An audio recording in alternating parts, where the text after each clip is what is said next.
Film ini akan memberikan contoh-contoh nyata dan praktis yang dapat Anda lakukan untuk menyelamatkan nyawa keluarga dan masyarakat apabila bencana terjadi. Banyak korban meninggal karena kita terlambat melakukan tindakan yang tepat.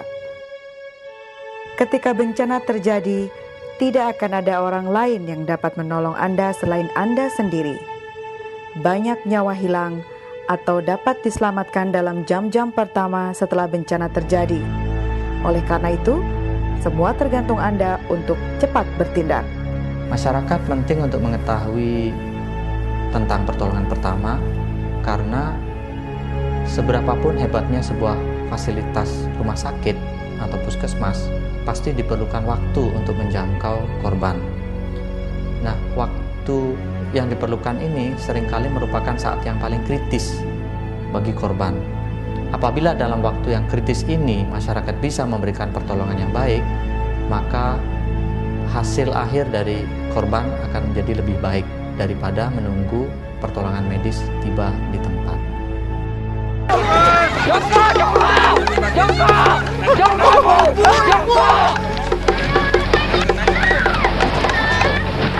Ingatlah, ketika bencana terjadi, keadaan akan sangat kacau.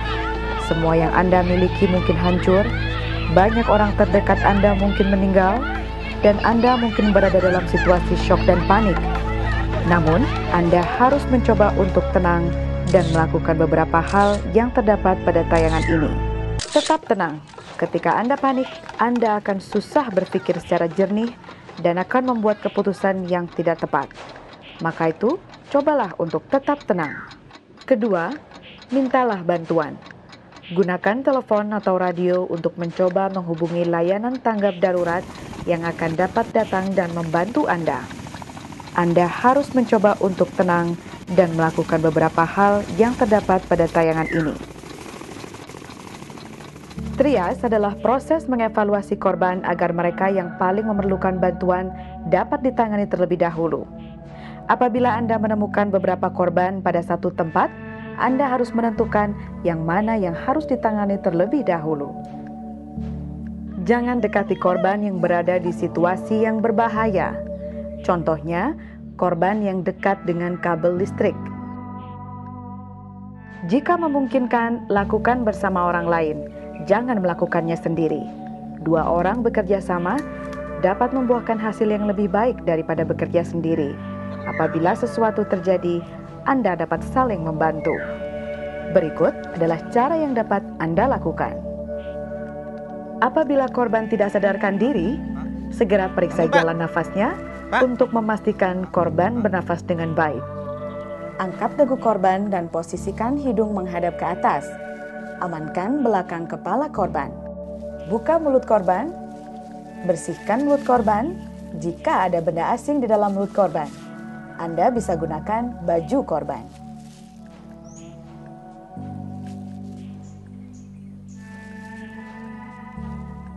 Tekan kuku tangan korban. Jika kuku tangan korban ditekan, warna kuku akan berubah putih. Dan pada saat kuku tangan korban dilepas, jika warna kuku kembali dengan cepat ke warna merah, berarti sirkulasi darah korban masih baik. Dengan melakukan kajian tiap-tiap orang dalam satu area dengan cepat, Anda segera bisa menentukan siapa yang paling membutuhkan bantuan dengan segera. Apabila ada banyak korban, Anda dapat menandai mereka dengan kartu berwarna atau dengan kain.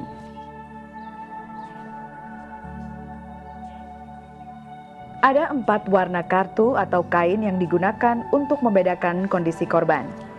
Hijau untuk status non-kritis, yang berarti korban masih dapat menunggu perawatan.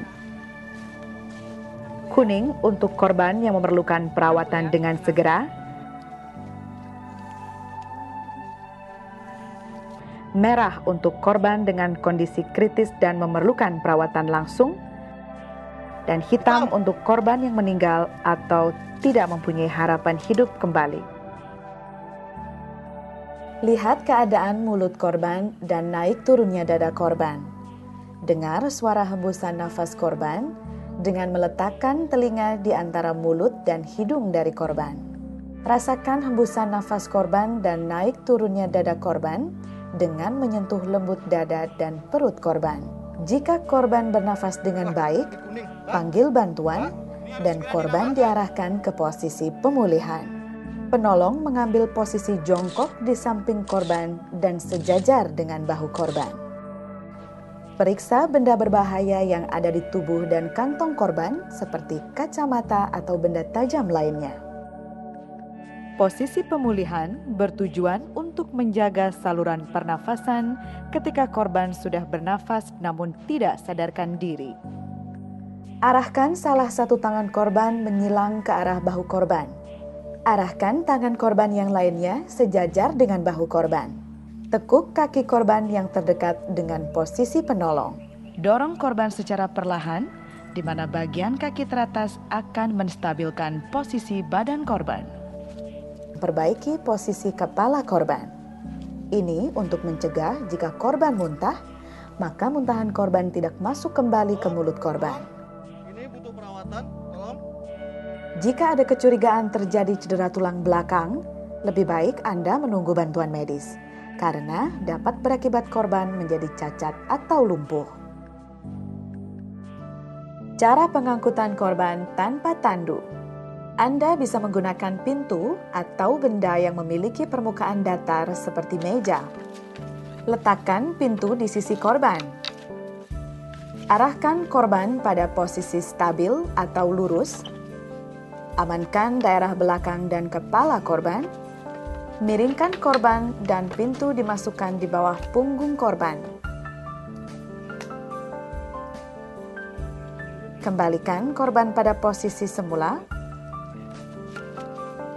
Perbaiki posisi badan korban di atas pintu dan juga amankan kepala korban. Anda juga bisa membuat tandu dari 2 sarung dan 2 batang kayu atau bambu seperti dalam tayangan ini.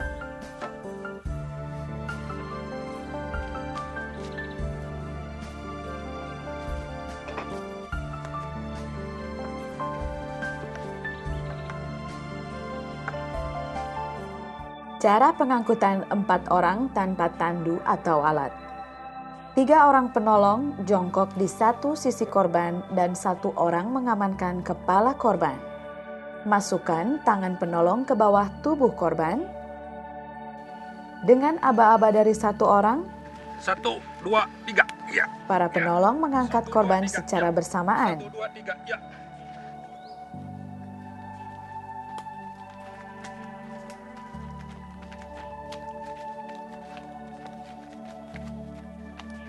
Satu, dua, tiga, ya. 1, 2, 3, ya. 1, 2, 3, ya.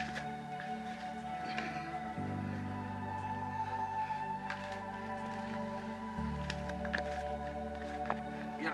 1, 2, 3, ya. 1, 2, 3. Cara pengangkutan dengan selimut. Lipat kain dengan menyerupai huruf S atau lipat menjadi 3 bagian. Letakkan selimut di sisi korban, amankan kepala dan leher korban, kemudian miringkan badan korban. Masukkan selimut ke bawah badan korban, letakkan korban ke sisi semula,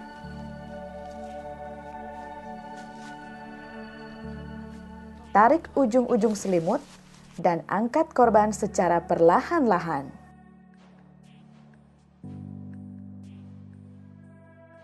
Cara pengangkutan sendiri. Amankan belakang kepala dan leher korban. Angkat kepala dan bahu korban. Letakkan di paha dan badan penolong. Silangkan tangan korban ke perut korban. Masukkan tangan penolong melalui sela-sela ketiak korban. Pegang tangan korban dan ambil posisi ancang-ancang untuk berdiri. Tarik korban ke posisi berdiri dan bersandar ke badan penolong. Renggangkan kaki korban dengan melebarkan kaki kanan korban. Lingkarkan tangan kiri korban ke bahu penolong. Letakkan kaki kanan penolong di antara kedua kaki korban melalui bagian depan korban. Masukkan tangan dan bahu penolong ke dalam selangkangan kaki korban, kemudian angkat korban. Pengangkutan dengan kursi. Luruskan posisi korban. Amankan belakang kepala dan leher korban. Angkat kepala dan bahu belakang korban. Silangkan tangan korban ke perut korban. Kemudian letakkan di paha dan perut penolong. Masukkan tangan penolong melalui sela-sela ketiak korban. Pegang korban dengan erat, sementara penolong kedua memegang belakang lutut korban. Angkat korban bersama-sama dan letakkan di atas kursi. Ikat kaki korban di kaki kursi. Sementara badan korban diikat di sandaran kursi.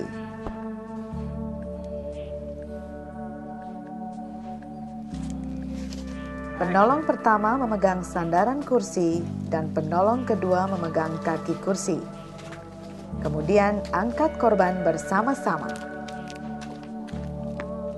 Apabila Anda curiga terjadi cedera pada tulang belakang atau leher korban, jangan coba memindahkan korban sebelum bantuan medis datang, karena dapat berakibat cacat terhadap korban.